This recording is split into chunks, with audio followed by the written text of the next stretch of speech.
Café Brothers, episódio 152. É isso mesmo, 152 semanas no ar. Quer ter um dia mais produtivo? Então você precisa dormir bem. E para dormir bem é com a galera da Anjos Colchões. Tem uma série de utensílios, vamos dizer assim, para você ter desde até um cheirinho, para você ter um cheiro suave lá para dormir. Então vai lá e fala com a galera da Anjos Colchões.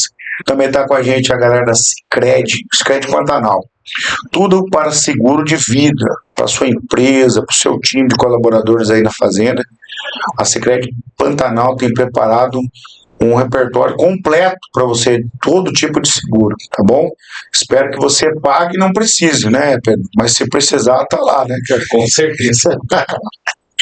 Também está com a gente aqui Celero Telecomunicações, internet de altíssima qualidade para você. Passar o seu final de semana maratonando a sua série preferida ou também jogando seus jogos. Então vai lá, fala com o Thiago Tamioso, 50% de desconto para quem levar um amigo para lá na primeira mensalidade e para quem levar um inimigo, 100% de desconto na primeira mensalidade. Só tem que provar que é inimigo, né? Vai lá com o Thiago, vai se virar para provar. Também está com a gente aqui num oferecimento do Instituto SM, lá com a querida doutora Samara Michalski. Quer cuidar da saúde metabólica, hormonal, perder gordura e ganhar massa magra? Vai lá e fala com ela. E também não poderia de falar da eForte, a maior incorporadora do estado.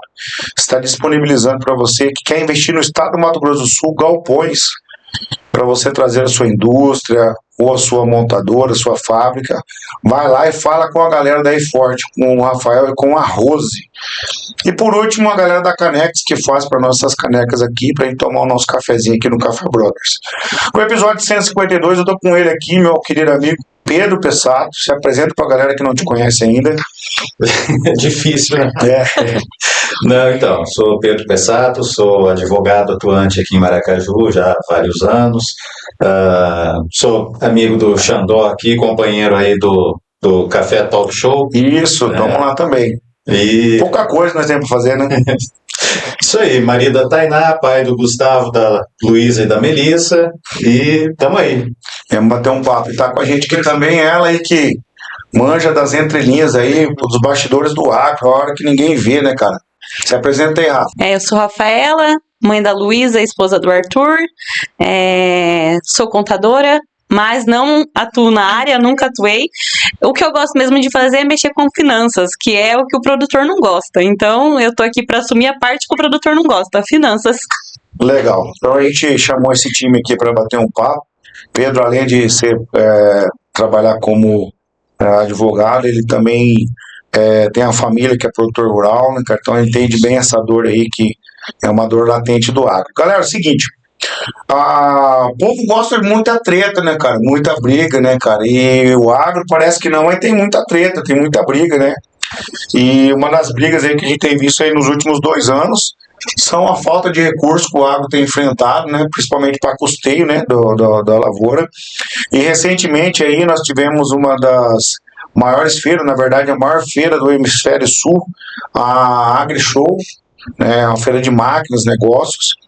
E terminando a feira, eu já fiz até um post lá, que para mim é uma coisa, eu que estava lá na feira, lá todos os dias, o presidente lá da Forbes Agro fez um post de AgriShow estima 14,6 bilhões de reais em negócios, né? Em intenções de negócios. E eu falei, cara, isso aí é e aumentou do ano passado. Nós estávamos numa crise no ano passado do agro, 23, na 24. Aí vem para 25, cara, aumenta a expectativa do agro, visitante e tal. Falei, cara, esse número não é verdade, né, cara? A gente sabe que isso não se conclui, né? Mas, Pedro, você que é um cara mais experiente aí, por que você acha que esses números não são reais? Xandó, eu tava lendo outro dia o Plano Safra do governo federal, do 24, 25, ele previu uma liberação de recursos aí entre aproximadamente 440 bilhões de reais. a expectativa para esse próximo ano é de manter o valor, tá? Ou, assim, se prevê um aumento para 450, 460 bilhões, enquanto que a CNA estima a necessidade de 600 bilhões de reais. Por outro lado, uma coisa que já foi anunciado o aumento do custo desses financiamentos. Então, assim, no ano onde você não vai aumentar a quantidade de dinheiro disponível, vai manter a quantidade de dinheiro disponível, vai aumentar o custo desse dinheiro.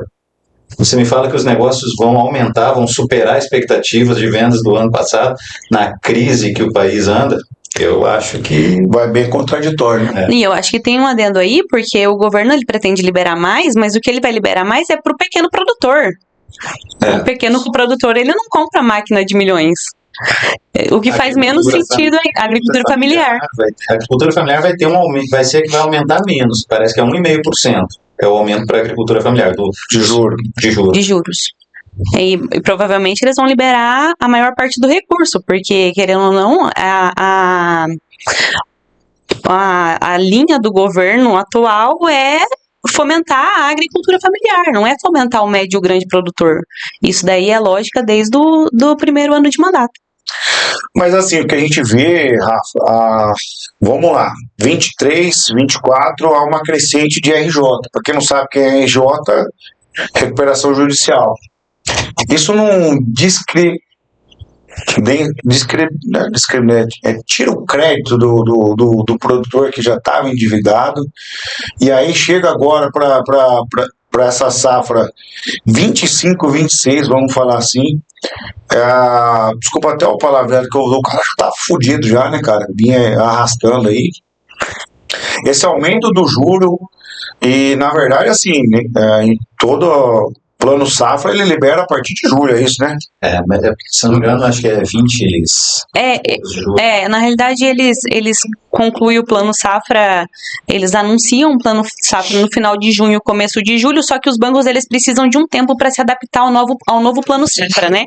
Eles precisam de um tempo para adaptar o sistema para o novo juros, para o novo prazo, então eles enrolam um pouquinho e geralmente começa a liberar começo de agosto. Como é que o produtor rural vai fazer isso? O que eles têm te procurado mais aí agora, nesses últimos 6 meses? Xandó, o que eles têm mais me procurado é para reestruturação de dívidas. Eles não sabem o que fazer com as dívidas que eles têm hoje. Tem gente me procurando, para você ter noção, o cara tem 200 hectares com 50 milhões de dívidas. Caramba. O que ele fez? O que ele fez? A gente sabe o que ele fez. Mas fala pra nós que não sabe. Essa dívida não é de ano, não é de 6 meses. Essa dívida ela vem se arrastando há muito mais tempo do que isso. E essa dívida ela vem se arrastando quando ainda estava bom o negócio. Por quê? Eu falo muito que no momento da alta, o produtor ele não paga a conta, ele faz mais dívidas. O que deveria ser ao contrário.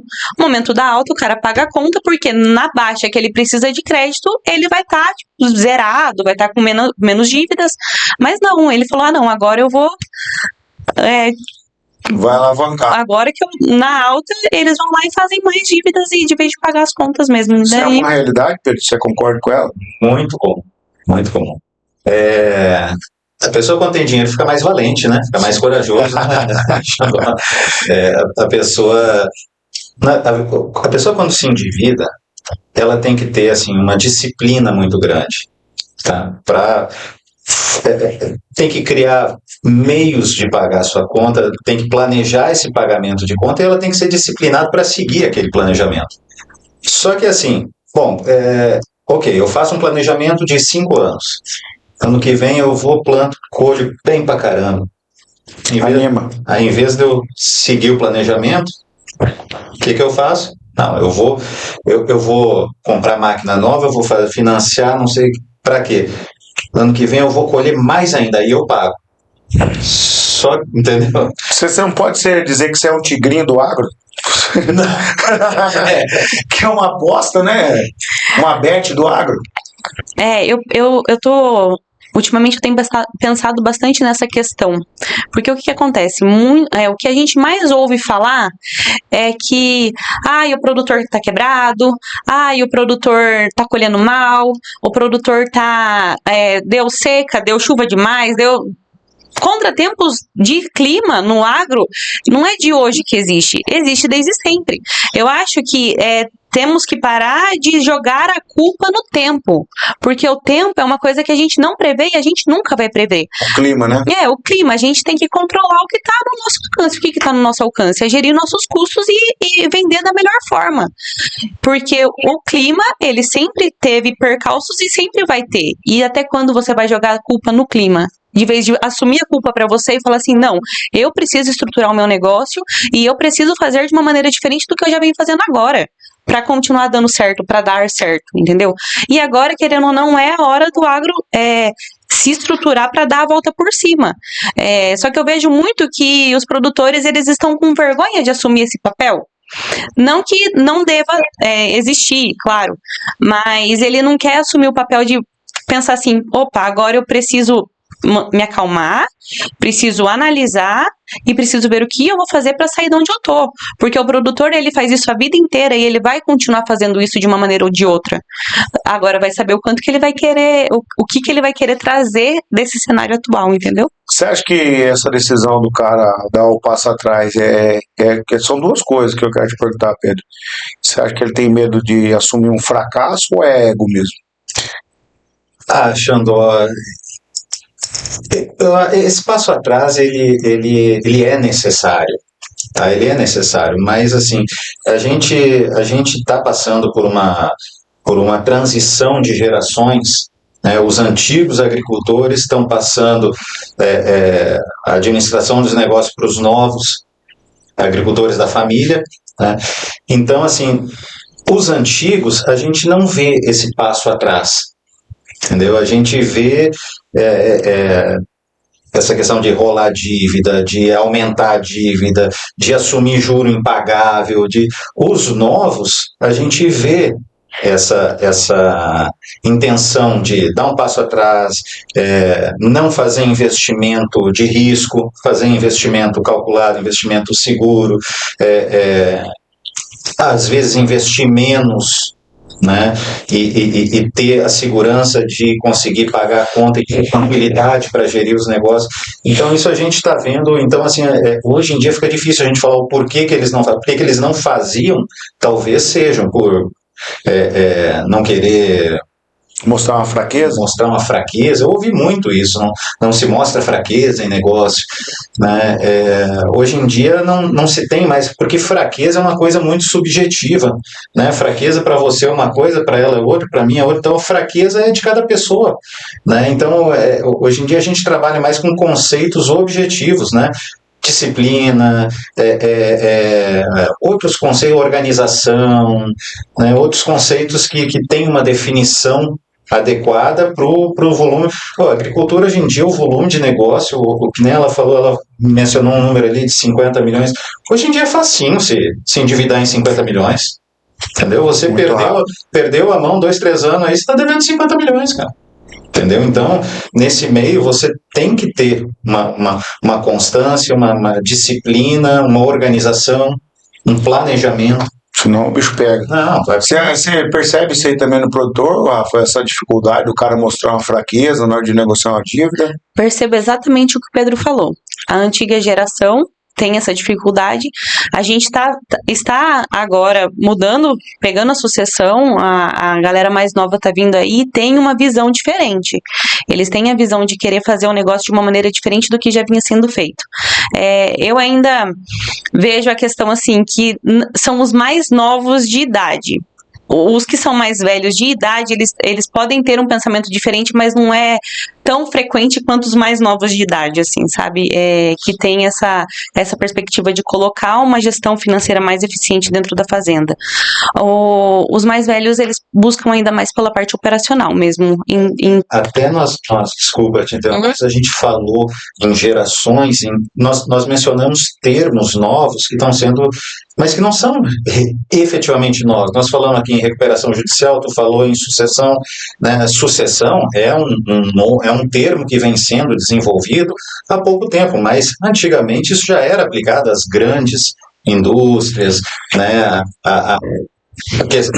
o antigo termo passar o bastão, o pai passava o bastão para o filho nas grandes indústrias e tal. Hoje em dia, a gente conseguiu a sucessão nos negócios, a sucessão familiar está sendo realizada em níveis muito menores. Antigamente nós falávamos, sucessão em Maracaju, não, isso aqui era coisa do grupo Gerdau, grupo não sei o que, os grandes grupos econômicos. Hoje em dia, você faz uma sucessão. Está espalhado por o interior do Brasil todo. E a própria recuperação judicial, ela é de uma lei de 2005. Já está em vigor há 20 anos a recuperação judicial. Mas há 20 anos você ouvia falar em recuperação judicial? Não. As novas gerações estão usando a recuperação judicial muito mais do que as antigas gerações. Com certeza. Eu vejo assim, Rafa e Pedro, que o produtor rural, diferente de outros setores, como a indústria, ou até mesmo o setor imobiliário, que está bem mais assessorado tanto na parte jurídica quanto na parte contábil, porque vocês têm que concordar comigo que o Brasil é emaranhado de impostos, né? Sim. E a gente... Indecifrável. A gente não consegue entender, porque eu ia falar, a Bíblia diz, ó, a própria legislação do Brasil diz que não pode ter bitributação. E nós sabemos que a tritributação. Ela não falou da tri, ela falou da bi. Entendeu? Então, é um setor muito complexo. Você acredita, Pedro, que até na hora do produtor rural buscar um advogado, ele não sabe nem quem buscar? Isso aí é outra coisa. Assim como antigamente você tinha o médico da família, né? O médico que ia na tua casa, cuidava de todos os problemas, fazia a parte, mexia no braço, cuidava do nenê recém-nascido, te dava remédio para o coração, dava antidepressivo para a mãe. Então, hoje em dia não, hoje em dia você tem você vai no cardiologista, você vai no psiquiatra, você leva o bebê no pediatra, então hoje em dia, e advogado é assim também, hoje em dia você tem advogados especializados em áreas específicas, como a própria recuperação judicial, é uma especialidade, né, relativamente recente e tem pessoas boas especializadas nesse ramo, a própria sucessão familiar. Então, hoje em dia, você tem um advogado que te acompanhou a vida inteira, que fazia tudo. Ele era criminalista, né, mas ele também, ele era criminalista, polícia ambiental foi lá na tua... Aí o advogado ia lá e resolvia o problema. Aí tu tinha um problema com um funcionário, aí ele ia lá e fazia trabalhista. Separou da mulher. Separou da mulher, ele ia lá e fazia o divórcio. Ainda tem, mas é igual a história do pato, né? O pato não nada bem, não voa bem, não corre bem. Então, eu acho que é necessário, assim, antigamente falar, não, o meu advogado, hoje em dia é difícil você ter um advogado. Né? Você tem um advogado para cada assunto.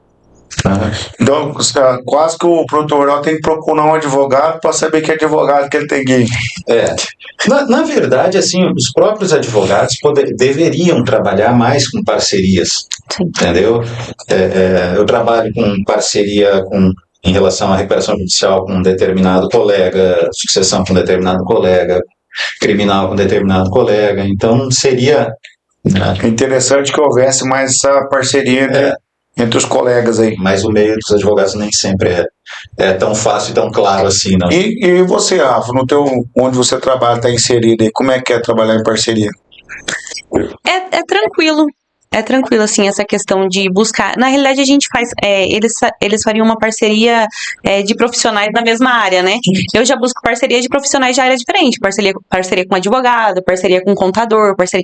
Então, eu acho que facilita por essa questão, por não ser todo mundo do mesmo nicho, todo mundo atendendo a mesma pessoa, vamos dizer assim, porque o produtor ele precisa do advogado para fazer a sucessão, do advogado para fazer o RJ, e então eu acho que entra mais nesse conflito, né? Como para mim são pessoas de outras áreas diferentes, eu acho que facilita nessa questão. Isso que só voltando um pouquinho ali, Rafa, quero fazer uma pergunta para você. Você trabalhou quantos anos no Santander? No Santander foi 5, agora por último. E depois 5 no Sicredi e 5 no Santander. 10 anos na rede bancária. Antes, na Caixa Econômica, mas efetivamente mais forte foi 5 no Sicredi e 5 no Santander. Tá. Você que já trabalha há muitos anos com custeio e tal, Você acha que o agro brasileiro, sem esse aporte do governo federal, ele fica inviável? Se não houver, vamos supor, se o governo para a safra 25, 26 fala, ó, cortamos custeio, não tem mais custeio para grande produtor rural. Ô Xandó, eu vou te falar uma coisa. O produtor rural, ele não precisa do banco para plantar. Ele precisa da revenda. Ele compra insumos na revenda, ele não compra insumos do banco. O grande problema do produtor rural há alguns anos atrás é que, pelo juros ser barato e as instituições atender a maioria dos produtores, eles pegavam esse recurso e muitos deles utilizavam para qualquer outra coisa, menos para comprar insumos. Então ele financiava o valor na revenda e financiava o valor no banco. E ele tinha duas dívidas para uma área só. Entendeu? E isso não acontece assim com 10% dos produtores. Acontece com muitos deles. Entendeu? E o que houve? Houve que chegou um momento que não teve mais recurso para todo mundo e o cara que já estava acostumado a esse cenário teve que pegar juros de CPR. Então hoje eu liberei no Santander a 20%. E o cara ele não me questionou. Por que ele não me questionou? Porque não tinha o que fazer. Entendeu? Então, assim, eu acho que se hoje o produtor ele pudesse dar um restart e jogar dívidas do banco para frente, de uns 3 anos, para ele dar uma respirada ali, ele poderia simplesmente financiar o insumo dele com a revenda. Entendeu? E porque ele não depende do banco, ele depende da revenda. Se ele entrar numa renegociação hoje, o banco não vai liberar dinheiro para ele. E ele vai fazer o quê? Vai ter que financiar com revenda, entendeu? O produtor rural, ele tá com medo da questão de, eu vou ficar sem crédito. Só que se ele entrar numa renegociação, o banco não vai financiar para ele fazer a safra dele de novo. Isso daí é lógica, entendeu? Não tem como. Você tem uma renegociação comigo, eu vou te financiar de novo? Não tem como. Disciplina. E planejamento. Tá, mas aí, beleza. Nós vimos recentemente aí no Brasil gigantes do agro aí de revenda, né, como AgroGalaxy e Lavoro, praticamente entrando aí em recuperação judicial e tal. E aí, Pedro, como que faz daí? Porque daí, tipo, se o cara não tem o dinheiro do banco e essa revenda quebrando. Não, na verdade, assim, elas foram substituídas por outras, né? Então, nunca uma revenda fecha e outra não abre. Então, sempre você vai ter entendeu? Uma revenda que fecha, deixa uma fatia de mercado disponível para outra chegar e... Interessante, isso eu não tinha pensado nisso. Sabe uma curiosidade que eu estava vendo em questão de revenda? Posso estar falando bobeira aqui e tal, não pesquisei a fundo, mas quando eu estive na Austrália, por exemplo, se você pegar um carro e andar aqui nas saídas da nossa cidade, ou em qualquer cidade do interior do Mato Grosso do Sul, você vai contar inúmeras revendas de insumo defensivo, correto? Na Austrália você não vê isso. Lá na Austrália já é uma outra cultura, onde você vê a fábrica, vamos dizer assim, Syngenta, a própria Monsanto, as grandes indústrias de químico vendendo diretamente para o produtor rural. Eu penso comigo que no Brasil, era aquilo que nós estávamos falando, que se o cara, até depois a gente entra nesse assunto, que a indústria, ela se blindou com a revenda. Tipo assim, olha, eu passo o produto para você, você revende, se o cara não pagar, o ferro é teu. Não é mais ou menos isso? Na Austrália, por ter uma outra cultura, o que acontece? Produtor rural direto com a indústria. Quando você corta o atravessador, o que você ganha? Preço. Perfeito. Né? Então eu vejo que o Brasil ele tem uma cultura do jeitinho brasileiro, entendeu? Então, tipo assim, a indústria falou, não, para nós não tomar o tombo desses caras, né, passa pro Pedro revende, aí o que a gente viu? Isso eu tô falando, não tô citando o nome de ninguém, tá? E eu não quero acionar o Pedro como advogado para me defender aí, tá? Mas O que a gente percebeu, Rafa, nisso? Com a quebra da revenda, de grandes revendas, que o produtor, ele ficou sem um atravessador. Os grandes produtores e os bons pagadores começaram a comprar direto da revenda. Aí eu penso comigo, meu Deus, mas por que isso está acontecendo há anos? Precisou chegar ao caos, que daí o bom produtor, bom pagador, consegue comprar o melhor preço, e esse cara da revenda que assumiu todo o risco. Aí ele falou assim, palma o seu rabo aí, cara, a indústria vai ficar. Uma outra prática que tem se desenvolvido muito no Brasil é a reunião dos produtores em uma determinada cooperativa para cooperativas de compra, né? Entendi. Então, especificamente cooperativas de compra. Então, reúne um grupo X de produtores para fazer uma única compra diretamente com a indústria. Da indústria. Isso é uma forma, acho que, inteligente do produtor se blindar também, né? Sim. Porque ficou... Só que quem sofre com isso é o pequeno produtor, né? Porque o pequeno produtor, ele nunca aproveita as boas oportunidades. Porque nunca é ofertado as boas oportunidades. Aconteceu isso recentemente. Pro fulano tinha o preço de 60, pro ciclano 54. Em cooperativa, tá? Por quê? A soja dele é diferente do outro? Não, só porque ele entrega menos. E o que acontece? Acontece na questão de que o pequeno entrega só para X cooperativa. O grande, ou nem que seja, não é grande, eu não tô falando de 4 mil hectares. Grande eu tô falando de 800, 600. O grande entrega para ela, para outra, para quem tem o melhor preço. Agora o pequeno, que depende daquela, ele não tem o melhor preço. Só que assim, não é questão. Tudo bem, a gente tem a fama de que a cooperativa ela tem um preço menor do que o mercado secundário, né? Só que você pegar 4, 5, 6 reais de diferença é muito de um produtor para o outro, vendendo no mesmo lugar, entendeu? Mas infelizmente isso tem. E eu arrisco dizer que tem no Brasil. Não, com certeza, isso aí é um gargalo que a gente vê, assim. Mas eu vejo também outra coisa, Pedro. Bom, a gente falou aí da questão dos números da AgriShow, a gente falou da questão do custeio, questão também que o governo parece que ele não está jogando muito do lado do agro. Há uma instabilidade jurídica, uma instabilidade nas leis, na legislação também. Tudo isso vai passando. Mas eu acho que uma coisa que não pode faltar para o produtor é coragem, né, Pedro?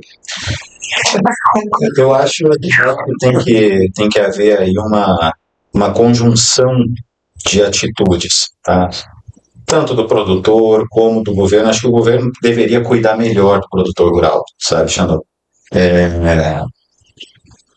O produtor rural produz alimento. A humanidade nunca vai deixar de consumir alimento. Jamais. Você vai deixar de andar de carro, você vai deixar de... se você não ficar doente, você não consome remédio. Tá? Porque o consumo de remédio está ligado a um fator, né?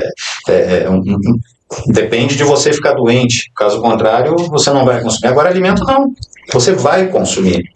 Todo dia. Você não deixa de consumir, você vai consumir. Então, o produtor rural teria que ser melhor cuidado pelo governo. Queira ou não, existem aí correntes políticas divergentes, mas a base da economia brasileira é a agricultura, sim. Entendeu? Não adianta... as manifestações aí, o agronegócio faz isso, faz aquilo, faz aquilo. O agronegócio sustenta o país e, digo mais, sustenta o mundo. O agronegócio sustenta o mundo. Então, acho que o produtor rural, ele deveria ser melhor cuidado. Em que sentido? Juros melhores? Sim, juros melhores, mas muitas vezes ele precisa de prazo. Tá? Precisa de prazo para pagar as contas. Muitas vezes ele foi negligente com as contas, pode até ser que sim, mas uma grande fatia não foi negligente. Uma grande fatia sofreu com seca, sofreu com chuva em excesso, sofreu com diversos fatores, entendeu? Então, ele precisa normalmente, e te digo mais, é o negócio que mais dá dinheiro no mundo. Não tem nada que dê dinheiro como a agricultura. Então, por isso que eu falo que às vezes ele precisa de prazo. Ele acertar 2, 3 safras, entendeu? Ele vira o jogo, né? Põe a vida dele em dia. Ele tá de volta, que nem você falou, ele tá no jogo de volta. Ô, Rafa, você acha que a gente do agro aí, a gente se vende mal, o nosso marketing é muito ruim? Eu acho que o agro hoje está pagando um preço muito alto, entendeu? Eu acho que a questão que você falou, se o agro se vende mal, eu acho que o agro ele entrou num cenário que não deveria entrar. Num cenário de ostentação, caminhonete, você pega as músicas de hoje em dia. Tudo bem, a gente não é influenciado, muitas vezes os mais velhos não são influenciados, mas os mais novos que estão entrando agora, eles são influenciados. O pai chama essa geração de os agricultores de boutique. Sim, entendeu? Na hora que sobra um dinheiro ali, às vezes nem sobra, eu tô trocando de caminhonete. Isso a gente vê aqui em Maracaju. Sabe, a gente vê que às vezes, porque aqui em Maracaju, cidade pequena, um comenta do outro, isso é natural, cidade pequena, todo mundo conhece todo mundo. Fulano não tá devendo, mas tá andando de caminhonete nova. Entendeu? Então eu acho que essa questão do marketing, né, eu acho que o agro brasileiro entrou num lugar que não deveria estar. Entendeu? Eu penso comigo assim, por essa onda, vamos supor aí, que teve uma explosão dos anos 2000 com o funk, né? A gente vê aí que piorou demais o nível de música, né? Era a época do Tigrão, Bonde Tigrão lá.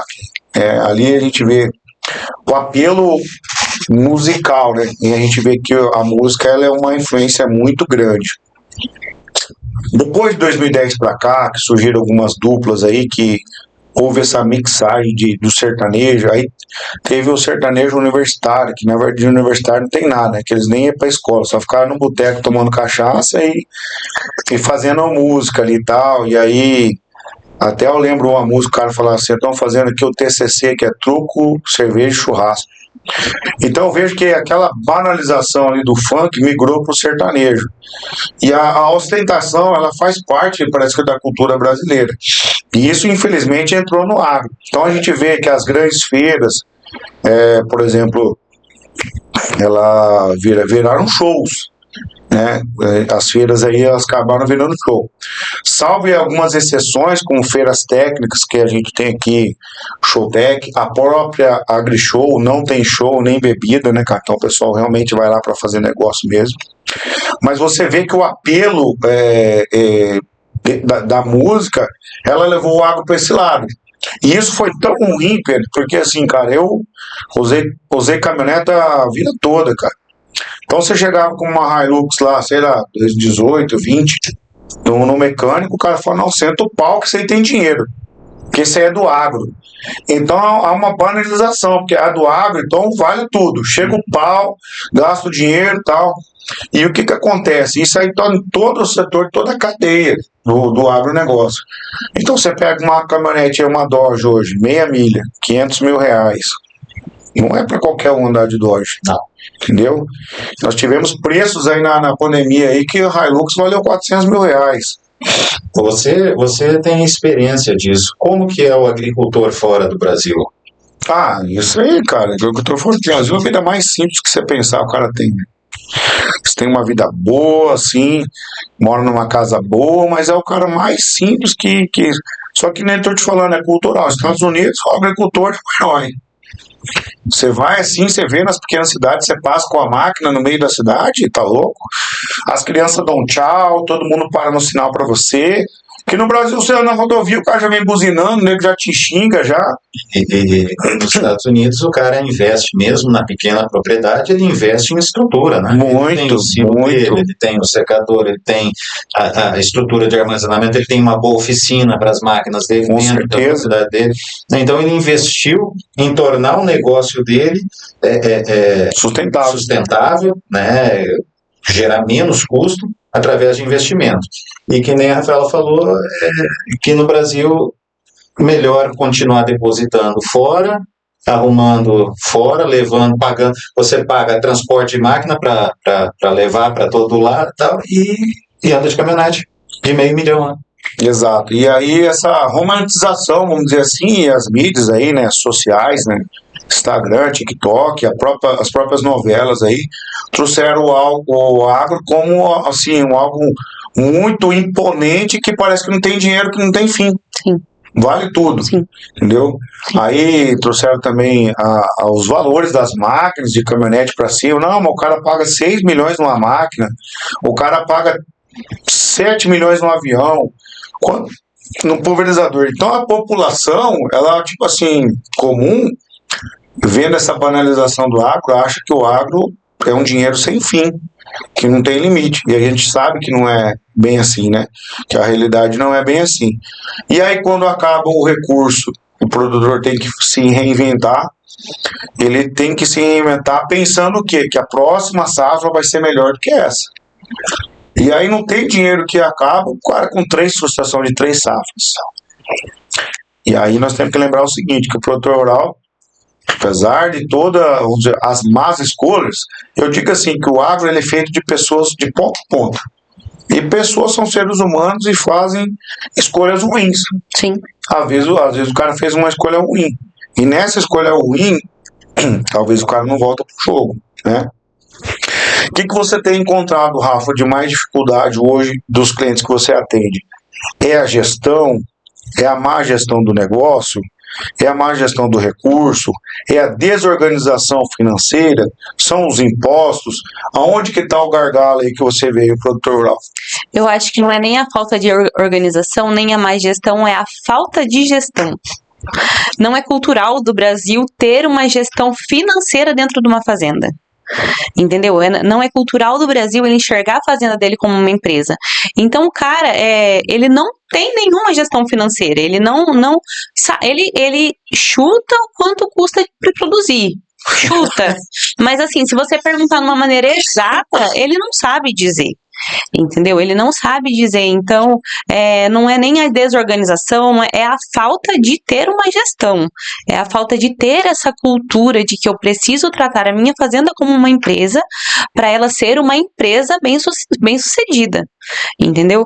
Porque a gente vê o produtor, é natural do produtor misturar tudo as contas, a conta da fazenda é a mesma conta pessoal dele, só que a gente precisa colocar uma mudança de pensamento na cabeça do produtor.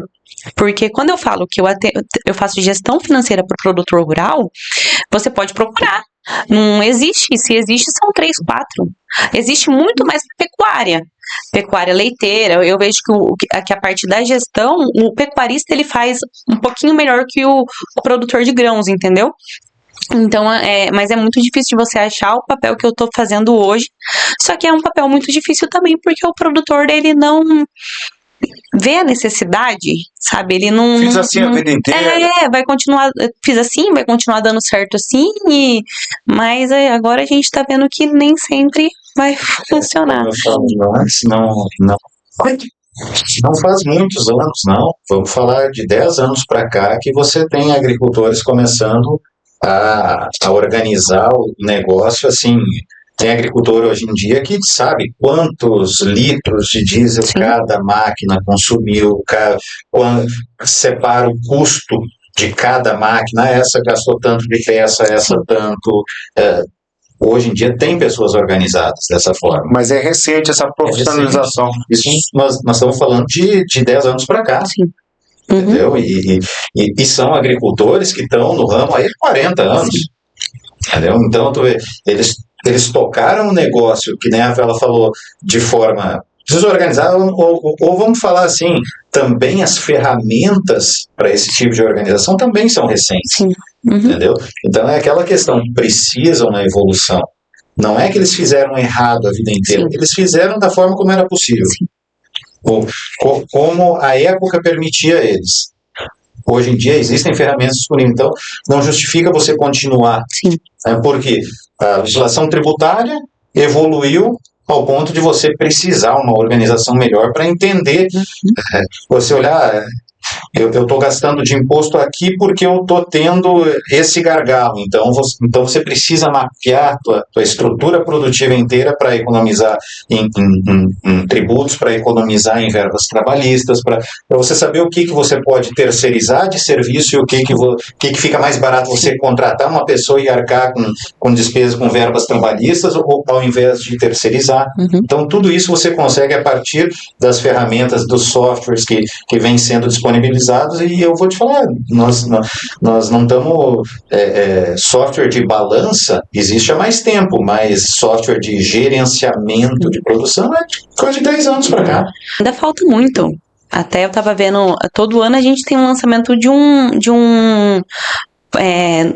uma tecnologia diferente de semente, uma tecnologia diferente de maquinário, só que a gente precisa trabalhar em tecnologia diferente para gestão. Porque o produtor rural ele tem muita dificuldade nessa questão de mexer com o computador, de sentar, de fazer, porque a gente sabe que ele gosta da parte operacional, entendeu? Só que a gente precisa de um negócio mais fácil. Sabe, a gente precisa de um negócio que entrega, a gente precisa de um negócio que entrega os resultados que ele espera de uma maneira mais fácil, de uma maneira mais automatizada, porque ainda falta muita tecnologia nessa parte, sabe? Vamos ensinar Não vai. computador e alimentar, não, gastei tanto nessa máquina. Não vai. Não vai. O cara não vai fazer isso. É isso que eu estou fazendo, entendeu? Porque tem muito produtor que é igual você falou, não compensa ter uma pessoa para fazer isso. Então eu tô trabalhando com essa parte de terceirização. Então eu trabalho terceirizada para fazenda, fazendo a gestão. Entendi. Bom, a gente tá encaminhando aí pro final desse bate-papo aí nosso aí, que a gente quer trazer luz para dentro da agricultura, né? E eu penso comigo ainda que o agro, ele, no Brasil, ele é muito mal visto pela população comum. A pessoa que vai no mercado, essa mídia que nós temos, ela demonizou o agricultor, essa é a palavra, e a gente sabe que tem muita gente séria trabalhando, tem muita gente arriscando tudo que tem na próxima safra. Isso é de tirar o chapéu. O cara se reinventando, pessoas muito honestas, às vezes com, sei lá, um desastre natural, igual a gente viu ano passado no Rio Grande do Sul. Quem vai pensar que aquilo, quem planeja aquilo? Sim. Ninguém planeja aquilo, cara. Aí você pega o Rio Grande do Sul, que praticamente sustenta o Brasil com arroz, ter uma quebra aquilo lá, quantos sonhos das pessoas foram embora com aquelas chuvas, e aí depois você tem um outro cenário que é a falta de chuva, e aí você vê daí no cenário agora a pecuária está indo muito bem, a gente está vendo o preço da roupa do gado lá em cima, e aí o cara falou, eu mexo com gado, eu planto soja, eu planto algodão, eu faço o quê? E a gente sabe que, como na vida nós temos os ciclos, a agricultura também ela é muito de ciclo. A agropecuária, vamos dizer assim, ela é muito de ciclo. Então a gente sabe que você não cria um boi para abate em 3 meses. Não existe isso aí. Você não cria uma espiga de milho em 2 semanas. Então isso a gente vê que são safras. E safras, como o Pedro bem ressaltou, existem homens desbravadores que foram fazendo com as ferramentas que eles tinham na época. Mas eu vejo hoje que o agro ele já não tem mais espaço para amadorismo. O aventureiro, eu acho que ele cada vez menos tem espaço no agro. Porque a gente vem usando... Aqui, ó, escola do agro. Exatamente. Anos atrás não se falava nisso, né? Exato. Não, com certeza. Isso que nós nem falamos do gargalo da mão de obra. Sim. Que cada vez mais a tecnologia avança, a mão de obra não acompanha. Não. O produtor ele paga aí 4, 5 milhões de reais numa máquina e o cara não usa 15% da tecnologia embarcada. Então é um grande gap que nós temos aí, uma grande distância que nós temos aí, automação chegando dentro do campo, mas eu ainda vejo que o produtor ele é muito resistente ainda a esses novos tempos para a agricultura, por exemplo, a gestão, saber com quem procurar um bom advogado, poder entender como funciona a tributação, procurar pessoas de confiança. Então eu vejo que o agro ele ainda tem muito para crescer e desenvolver no Brasil, diferente de lá fora. Lá fora, sim, a agricultura, assim, nessa parte burocrática, vamos supor, do agro, eles têm o governo a favor, tanto Estados Unidos como Austrália, para custeio, tudo que você pensa de recurso, produtor rural. Por exemplo, eu estava numa fazenda lá na Austrália, o cara tem 2 aviões para buscar os filhos na escola, que ele mora numa região retirada, e para ele buscar os filhos é mais rápido do que de carro. Cara, você não vê isso no Brasil, cara. Entendeu?